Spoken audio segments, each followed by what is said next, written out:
Hey guys, welcome back to Previa podcast. This is Sarah, And Whitney. and we are joining you guys today to talk about something that it's been a common theme in a lot of our Previa moms and honestly my Mhm. friends. And I think you're seeing it on social media, and Yeah. it's time to talk about this Right. resentment. And Yeah. I was doing research for this because I was like, how many moms feel resentment? And it was statistics were showing like 60 or more percent are verbalizing that they're resentful. And I was looking Mhm. up, I'm like, well, so when does this resentment kind of start? And honestly, it starts when we're trying to get pregnant and Mhm. we're the ones more times than not that are taking the hormones or getting the Right. injections or the procedures. And it Right. kind of feels like it's all on them. And then when you're pregnant, let's be real, you're the one growing the baby. Oh, yeah. You're the one, We get poked and prodded. We're doing all the appointments. uh, you're uncomfortable. You're the one literally carrying the child, Mhm. and you have to deliver the child. Yeah. So Like, our privacy gets very invaded.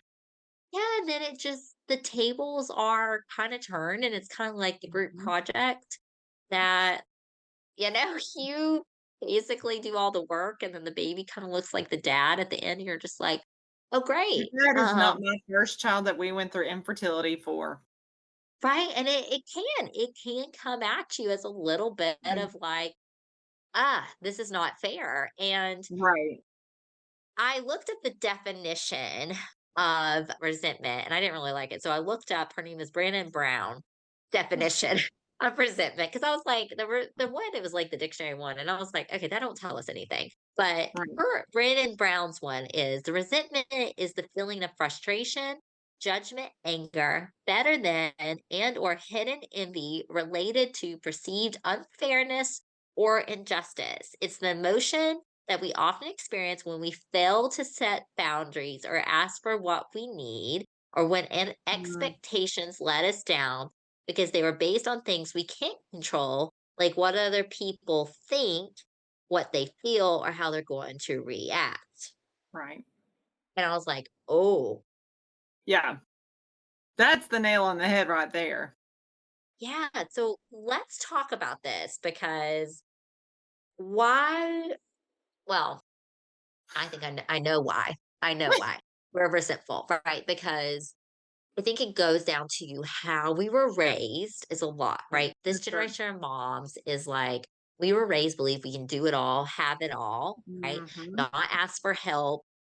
Like our lives essentially should not change. That's what society has told us, right? When we become moms. Yeah. And that's not reality. Like you Yeah. cannot go do a 9 to 5, check into your second shift, do the 5 to whatever, wake up, do Right. that constantly, Oh, yeah. but that's what we're doing, and that's what this generation of moms has been Right. kinda told, and then if you ask for help, "Oh, you can't do it. Oh, if you have childcare, oh, you're not taking care of your child. Oh, you're staying at Right. home, You're paying you someone quit your" else to raise your kids. Right, or you stay at home, "Oh, well, you're giving up your career and your education," right? Like, it's all these you dress up, then it's like, "Oh, well, who do you think you are? You're wearing sweats. Right. Well, she's not taking care of herself." So it's just like all these false things It's a that double society says standard. that we're going like, "Okay, so what should we do?" Right. Yeah. So let's just point out that a lot of double standards take place with that. And also, our society, our economy is not what it was when our parents were raising us. No. You No. know what I mean? Like, it was probably like a 60-40 to income household ratio across the nation. Because I can remember, like, my dad worked more than full time doing construction. My mom worked part time to literally, she could put us on the school bus. She would go to work, she'd come back, and we would get off the school bus maybe half an hour later. So she was able to swing something part time, come Yeah. home, kind of start getting supper and all that prepped up, so she Yeah. was able to balance it maybe better than I feel like I can. But on that same token, the 90s economy is significantly different than what we're dealing with in the 2020s, Right. where we do need to be a two income household, where honestly, I've always worked full time. Yeah. Always, except for the year I was in grad school. I will say that exception, but I also didn't have children then. Yeah.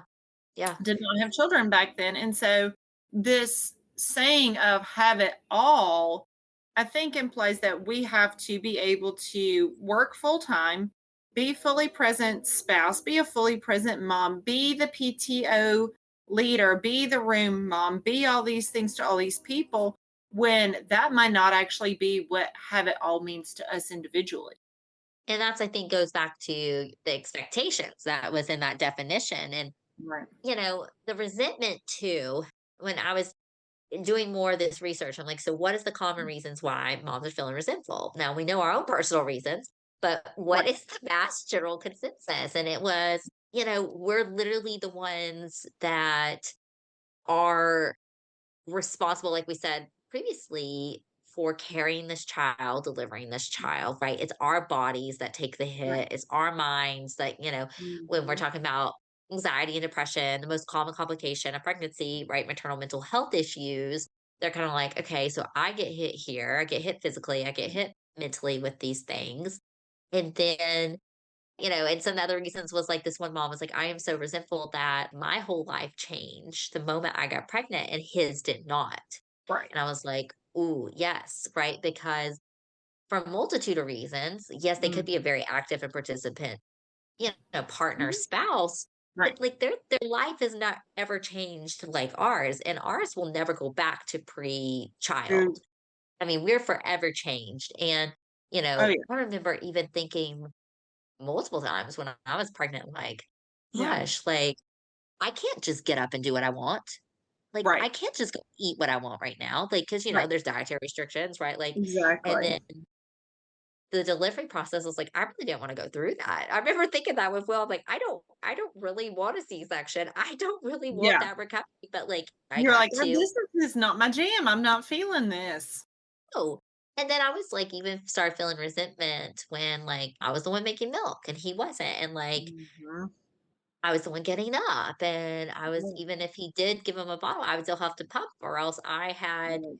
you know, clogged duck, and that was just a whole nother level of hell that I don't Right. wish upon anyone. And Yeah. so it just started to feel like, yeah, very unfair, and Mhm. it didn't feel like the unfairness was recognized. Right. Well, and I think that kinda hits a point of you really needed validation for everything that you had been through and worked for, and you weren't really getting it from anybody. No, no one, because I think previous moms or like family or friends, like they had went through that super hard, right? The very unfair to Mhm. them. Right.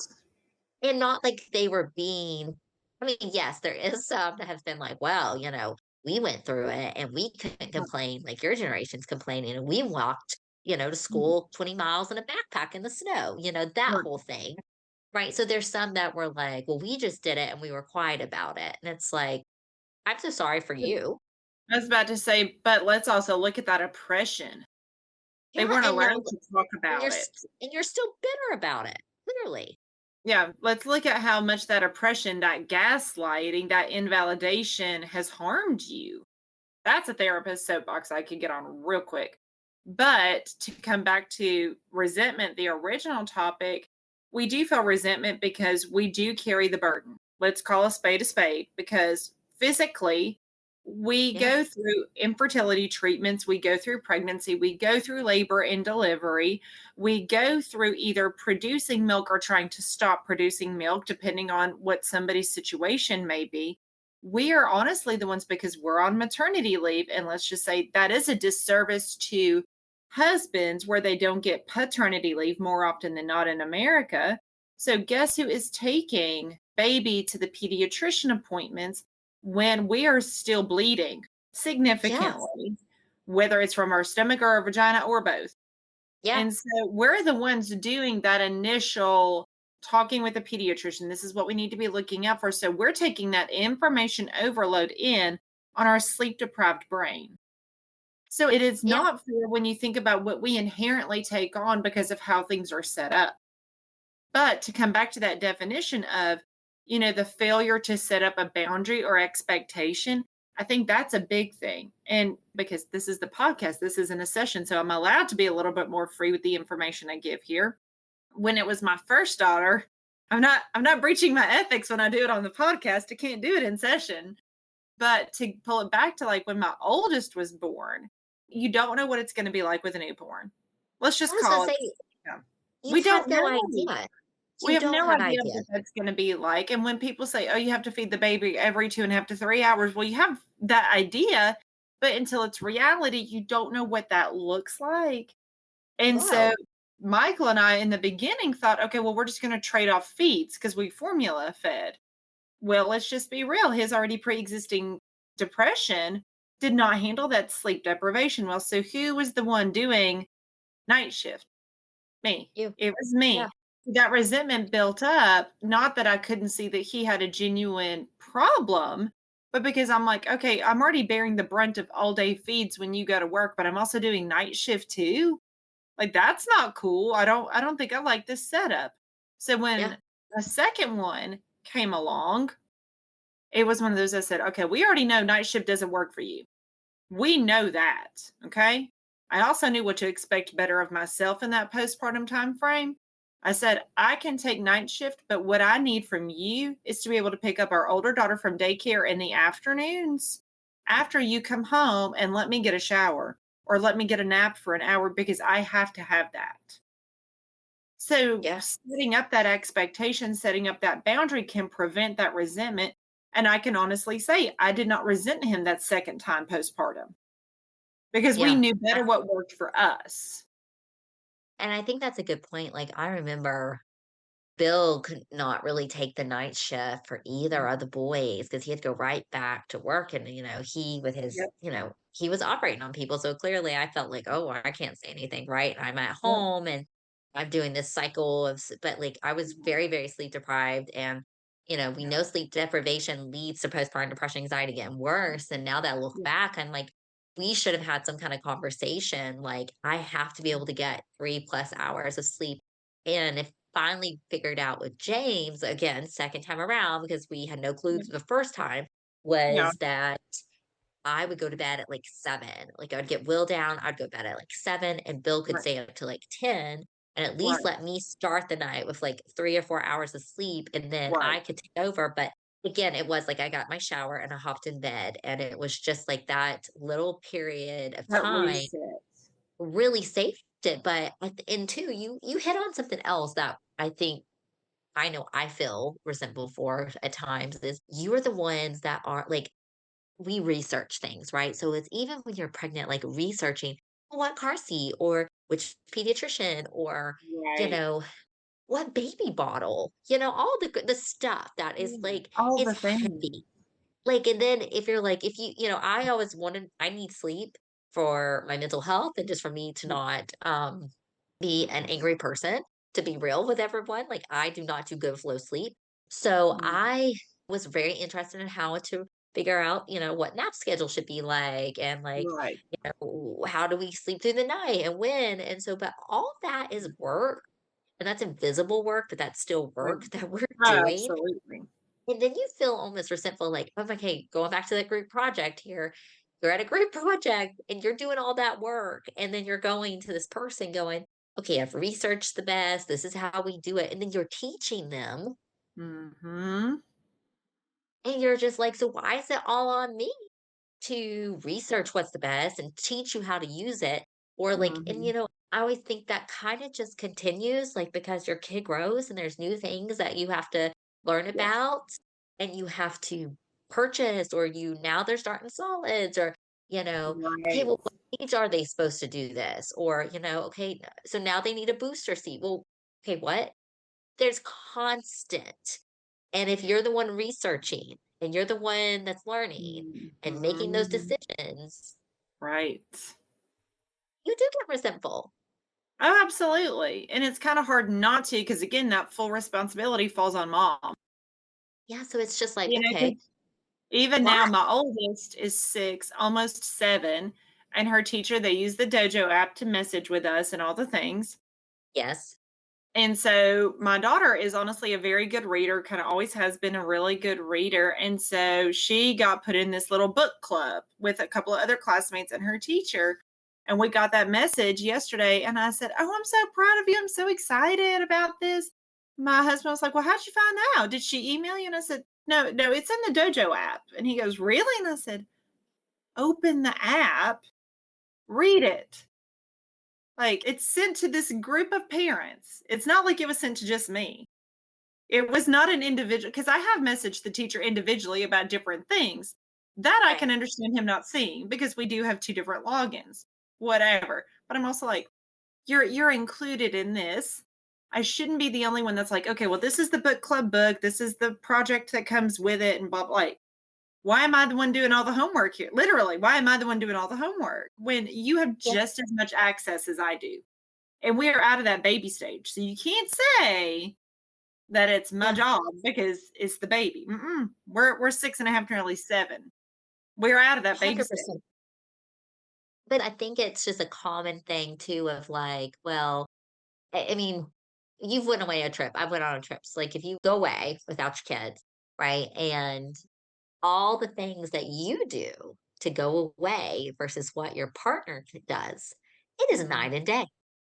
You got the childcare arranged, you've got their laundry done, you've got their clothes picked out, you've probably Right. let the school know, you've got the food stocked, you've got like Yep. list, you've Yeah. got everything done where generally they just worry about packing their bag and their transportation and they're out the door. And I feel like that kind of example Yeah. is what a lot of It's a moms lot. hold. And so, I this is something that my husband and I have done, and I feel like it's something like, in all honesty, we may need to revisit now that homework is really kind of kicking up. In Yeah, first grade, kind of reevaluating how we do things is utilizing the Fair Play book or the Fair Play card game that you can get on Amazon, and it's not very expensive. And the yeah, goal of that is not to pit one person against the other of, "Oh, well, I do 20 things, you only do 5." That is not the goal. The goal is to say, "Okay, well, this is the task. Here's everything that goes with that task." So think about like an iceberg. The yeah, task is what you see above the water. All the mental effort is what is underneath that iceberg. yeah. And so that can help really give both parties a good understanding of what each person mentally puts into the tasks. And how can we rearrange things so one person doesn't always feel that load on them at all times? 100%. And I think we as women have a hard time because there's a lot of lies that are told to us and we are Right. believing about what we should like we believe we're better multitaskers. Well, we kind of are, but there that is something that can be learned and taught and like our partners Yes. can be very efficient in that. We're Mhm. told essentially that our time is not as valuable as our partners or that our Mhm. time is endless when theirs isn't, right? So, like, that says Mhm. boundaries with our times and our needs, or that our needs or our basic life needs is not as Right. important as our partners.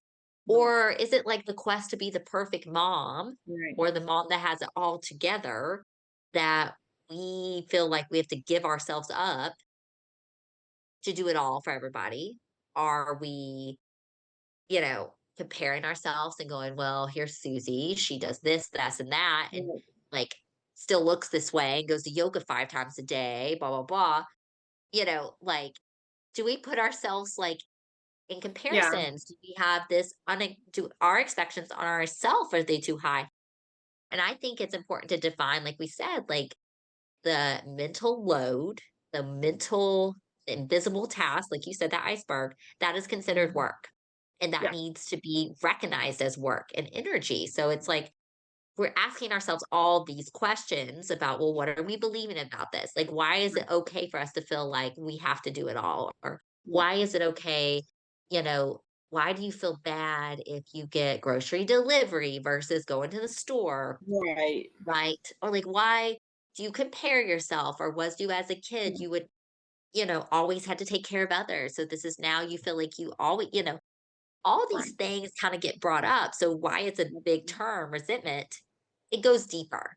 Oh, absolutely. Well, and you touched on something as far as like, well, we had to grow up quickly. Is this hitting on an inner child wound that's not Yeah. healed?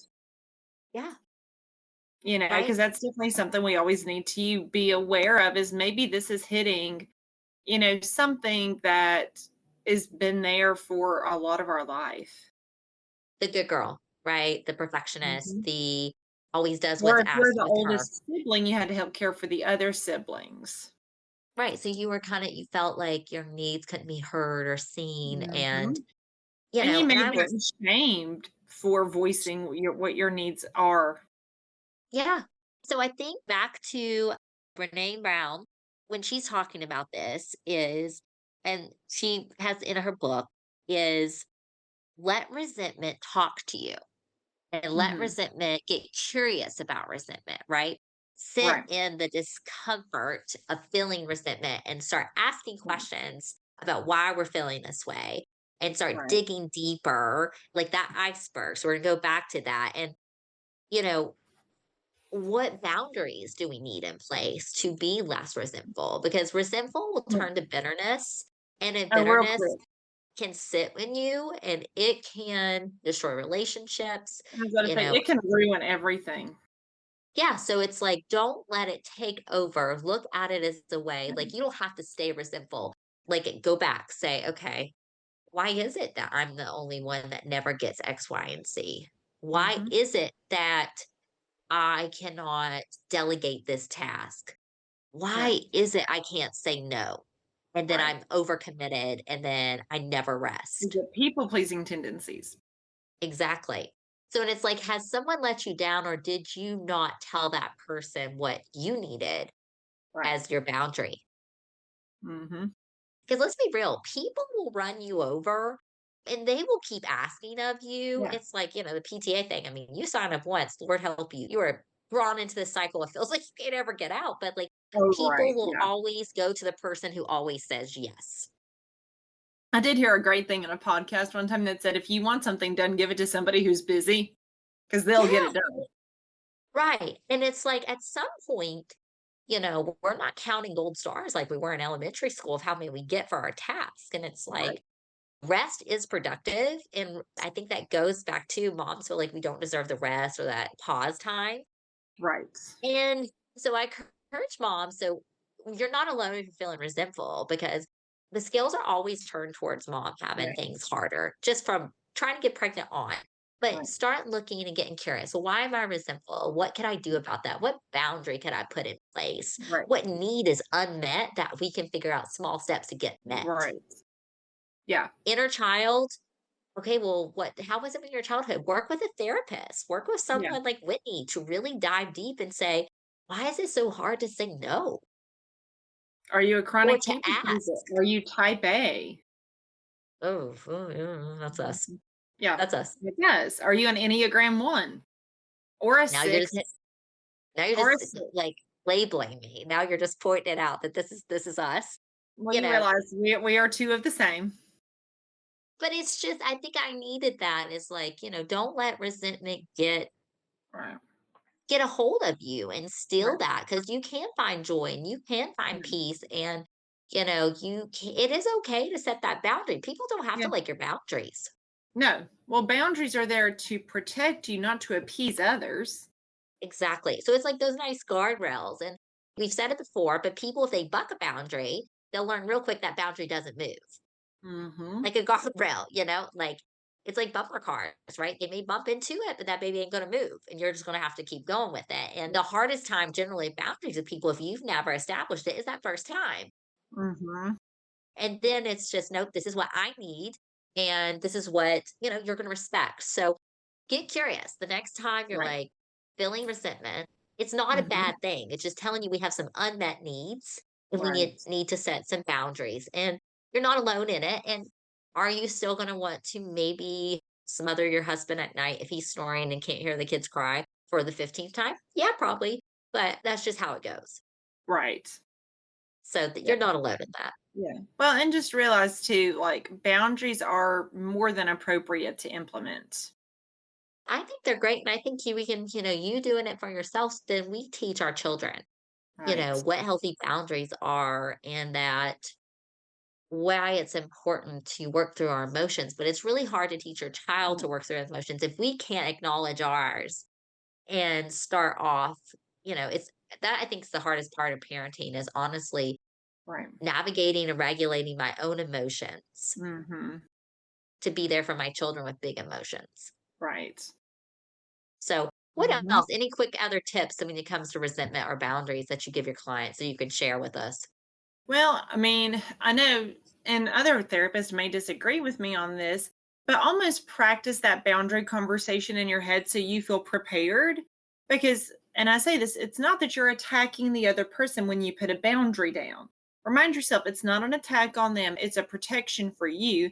But just practice saying, hey, I really think it would be great if you could do X, Y, and Z for me. Or, you know what, I'm not really able to take that on right now, and you don't even have to say why you can't take something on. No is a sentence. Now, admittedly, because I got asked to be room mom this year, I saw your, yeah, I know. And I said, here's the deal. I work full time in a therapy office. I said, I'm happy to help. I'm happy to help with events. I'm happy to give supplies and all the things. I said, but I have to have notice because I have to be able to block my schedule to be able to accomplish those things. I said, I cannot take that responsibility on fully, but I can help. So even giving them that understanding of, oh, well, Whitney needs advance notice. That is a reason that I feel like, yes, I can give you the reason for my maybe, for my 50-50. Yeah, You know what I mean? That yeah, makes us feel like we are like, hey, this is the why. I give somebody that perspective. We're not necessarily justifying it. We're giving that perspective. But if someone says, Whitney, I need you to go do blah, blah, blah, blah, blah for me to get ready for my party, I can be like, no, I don't have the availability for that. And I don't yeah. have to say why I don't have the availability. I can just say no. And I think it goes to, well, where family and friends, this is where it gets more messy, right? Versus like school Yes. or, Oh, you yeah. know, because they are maybe used to you growing up, and Mhm. maybe this is a new way, or, our Yeah. parents tend to sometimes look at us still as children, even though we're grown adults and have children. Our siblings may still see us as that younger child or Right. whatever. So, again, it is hard in the beginning to It kind of is. say, hey, let's, you Well, know, just realize too, you're almost having to work against your discomfort to be comfortable enough to set those boundaries up. and discomfort is not a bad thing, right? It's like, No, it doesn't feel good, but it's not right. dangerous. It's not, and I think that's something to dig deep to. If you're not okay with feeling some discomfort for the outcome Mhm. to be something that's going to be beneficial, Right. then you need to dive deeper with that. Yeah. And, you know, I will say there's one thing that I have started to do is like small cold immersion. Okay, I Yeah. don't like the cold, but I I do don't like either. in my shower, I turn it on cold first and I hop in and then it turns warm. Hmm. But what I found is that I don't like discomfort, right? And like being a Mhm. mom, there's a lot of discomfort, like mentally and physically. So I'm kind of getting used to myself being slowly more okay with discomfort, if that makes sense. So when I do have these situations, like if I do need to set a boundary, right? Or I do Right. need to say no, or I need to end something that's not beneficial to me, and that is Mm. discomfort, like I'm taking kind of that fight or flight away from my nervous system that's like, Right. Yeah, this you're is not trying to get yourself desensitized to fight or flight a little bit.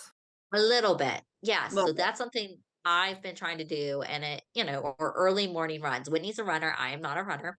Every time I run, I think, what is wrong with this woman that she does it for joy?